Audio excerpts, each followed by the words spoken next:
दोस्तों, dwarf planet जिन्हें बौना ग्रह भी कहा जाता है, ये ऐसे विशाल एस्टेरॉयड होते हैं जो कि आकार में दूसरे सोलर बॉडीज से काफ़ी विशाल होते हैं, पर ये इतने विशाल भी नहीं होते कि इन्हें प्लैनेट की श्रेणी में रखा जाए।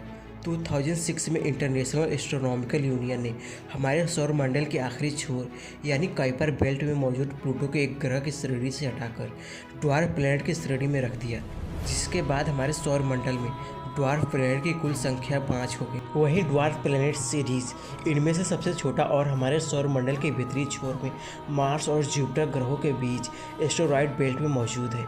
वैज्ञानिकों के अनुसार यह काफ़ी अनोखा और अजीबोगरीब ड्वार्फ प्लैनेट है, जहां उन्हें water, ice mountain, liquid ocean और एटमॉस्फेयर के सबूत मिले हैं।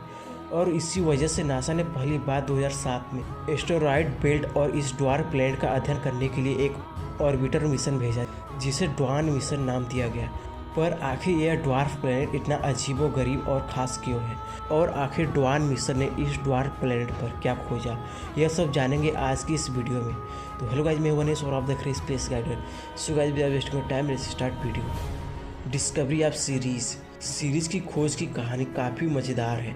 इसकी खोज की शुरुआती प्रक्रिया का श्रेय मशहूर जर्मन एस्ट्रोनॉमर्स जोहान्स केपलर और टाइको ब्राह को जाता है। जब केपलर ने टाइको को एस्ट्रोनॉमिकल डाटा को दिखाया तो उन्होंने प्लैनेट के मौसम को समझने के लिए काफ़ी रिसर्च किया। उनके इसी काम के बदौलत उन्होंने बहुत ही उम्दा डिस्कवरी की, जिसे आज हम Kepler's law of planetary motion के नाम से जानते हैं। उनकी इसी डिस्कवरी के साथ उन्होंने एक और चीज़ नोटिस की कि प्लैनेट मार्स और जुपिटर के बीच एक बड़ा गैप है, और उन्होंने इस बात का अनुमान लगाया कि जरूर उस खाली जगह में कोई ग्रह है जिसको अभी तक डिस्कवर नहीं किया जा सका। इसी डिस्कवरी से जुड़ी उनकी एक बहुत ही फेमस लाइन है, between Mars and Jupiter I place a planet. लेकिन फिर भी किसी ने भी मार्स और जुपिटर के बीच प्लैनेट की बात पर ध्यान नहीं दिया और ना ही इस पर कोई एक्शन लिया गया। लेकिन 1781 में विलियम हेलिस ने एक नए प्लैनेट की खोज की, जिसे आज हम यूरेनस के नाम से जानते हैं, और उसी के साथ रिसर्च मिशन में काफ़ी तेजी आई। 1801 में तारों की खोज में निकले मैथमेटिशियन और एस्ट्रोनॉमर ने जब सीरीज को देखा तो उन्हें लगा कि उन्होंने एक तारा खोज निकाला है। लेकिन सीरीज को छोटे साइज और इसके जैसे और भी बड़े रॉकी मटेरियल से बने एस्टेरॉयड को देखकर साइंटिस्ट ने सीरीज को एक एस्टेरॉयड की कैटेगरी में रख दिया। कई सालों तक सीरीज को एक एस्टेरॉयड ही कहा जा रहा था, लेकिन सीरीज ने अपने पड़ोसी एस्टेरॉयड से इतना अलग और इतना बड़ा था कि 2006 में साइंटिस्ट ने इसे ड्वार्फ प्लैनेट घोषित कर दिया। सीरीज पर पहला इंसानी मिशन नासा ने 2007 में एस्टेरॉयड बेल्ट और इस ड्वार्फ प्लैनेट का अध्ययन करने के लिए ड्वान नामक मिशन को लॉन्च किया। यह करीब 2.8 बिलियन किलोमीटर लंबी यात्रा कर 2011 में एस्टेरॉयड बेल्ट के दूसरे सबसे बड़े ऑब्जेक्ट वेस्टा के ऑर्बिट में दाखिल हुआ। इसने करीब 1 साल तक इस रॉकी एस्टेरॉयड का अध्ययन किया। 2012 में यह स्पेसक्राफ्ट अपने दूसरे टारगेट यानी कि ड्वार्फ प्लैनेट सीरीज की ओर रवाना हुआ।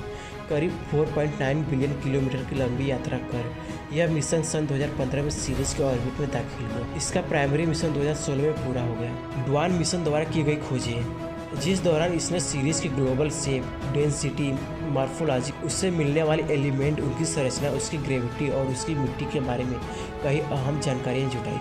जिसके साथ ही इस मिशन ने सीरीज के सरफेस में मौजूद क्रेटर्स, ब्राइट स्पॉट, एटमॉस्फेयर और करीब 6.5 किलोमीटर विशाल एकलौता आइस माउंटेन का भी काफ़ी करीबी से अध्ययन किया, जिसमें हमें पता चला कि भले ही आज सीरीज पर आइस वर्ल्ड है, पर आज से कई सालों पहले इसके सरफेस में लिक्विड ओशियन में मौजूद रहा होगा।